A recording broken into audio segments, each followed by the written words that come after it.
तो रामनाथ कोविंद देश के 14वें राष्ट्रपति होंगे और आपको बताएं कि अब से कुछ देर पहले उनके निर्वाचन की औपचारिक घोषणा कर दी गई है। उन्हें करीब 66% वोट मिले हैं, जबकि मीरा कुमार जो कि यूपीए की उम्मीदवार थी उन्हें करीब 35% वोट मिले हैं। तो इस तरह से रामनाथ कोविंद का निर्वाचन जो हो गया है। ये तस्वीर आप देख रहे हैं उनके घर की है। रामनाथ कोविंद को लोकसभा के महासचिव और साथ ही चुनाव के लिए रिटर्निंग ऑफिसर अनूप मिश्र ने मिलकर के जो जीत का प्रमाण पत्र है वो सौंप दिया और सूचना दे दी कि वो निर्वाचित घोषित हो गए हैं। और अब से कुछ देर बाद यानी ठीक 1 घंटे बाद 10 अकबर रोड जो कि अस्थायी निवास है रामनाथ कोविंद का, वहां पर प्रधानमंत्री नरेंद्र मोदी अपने पूरे मंत्रिमंडल के साथ पहुंचेंगे और रामनाथ कोविंद को अपनी जीत की बधाई देने के लिए। जी हाँ, और कुछ देर पहले उन्होंने संबोधित किया है लोगों को, हम आपको वो पहले सुनवा देते हैं। भी देशवासियों का आभार व्यक्त करता हूं। देश के हर क्षेत्र के जनप्रतिनिधियों ने मुझ पर जो विश्वास जताया है उसके लिए मैं उनका आभारी हूं। हम चुनाव में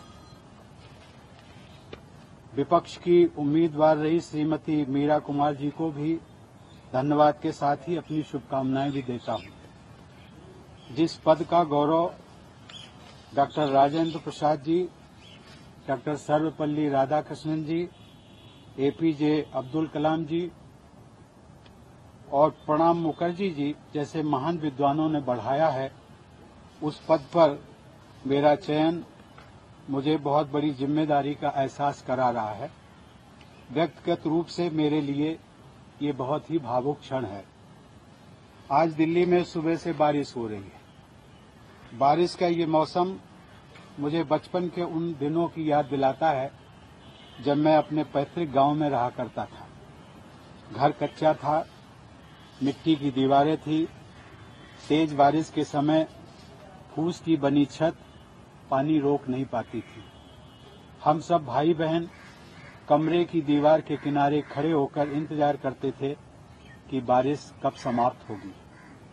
आज देश में ऐसे कितने ही रामनाथ कोविंद होंगे जो इस समय बारिश में भीग रहे होंगे, कहीं खेती कर रहे होंगे, कहीं मजदूरी कर रहे होंगे, शाम को भोजन मिल जाए इसके लिए पसीना बहा रहे होंगे। आज मुझे उनसे कहना है कि परौंख गांव का रामनाथ कोविंद राष्ट्रपति भवन में उन्हीं का प्रतिनिधि बनकर जा रहा है। मुझे ये जिम्मेदारी दिया जाना देश के ऐसे हर व्यक्ति के लिए एक संदेश भी है जो ईमानदारी और प्रामाणिकता के साथ अपने कर्तव्यों का निर्वहन करता है। इस पद पर चुना जाना न कभी मैंने सोचा था और न कभी मेरा लक्ष्य था, लेकिन अपने समाज के लिए, अपने देश के लिए अथक सेवा भाव आज मुझे यहां तक ले आया है।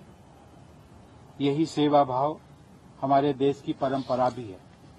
राष्ट्रपति के पद पर मेरा चयन भारतीय लोकतंत्र की महानता का प्रतीक है। इस पद पर रहते हुए संविधान की रक्षा करना और संविधान की मर्यादा को बनाए रखना मेरा कर्तव्य है। मैं देश के सभी लोगों को नमन करते हुए उन्हें विश्वास दिलाता हूं कि सर्वे भवन्तु सुखिनः के भाव के साथ राष्ट्र की सेवा में निरंतर लगा रहूंगा। देश के लोगों का, हर राजनीतिक दल का और सभी जनप्रतिनिधियों का एक बार पुनः बहुत बहुत आभार और आप सभी को भी बहुत बहुत धन्यवाद।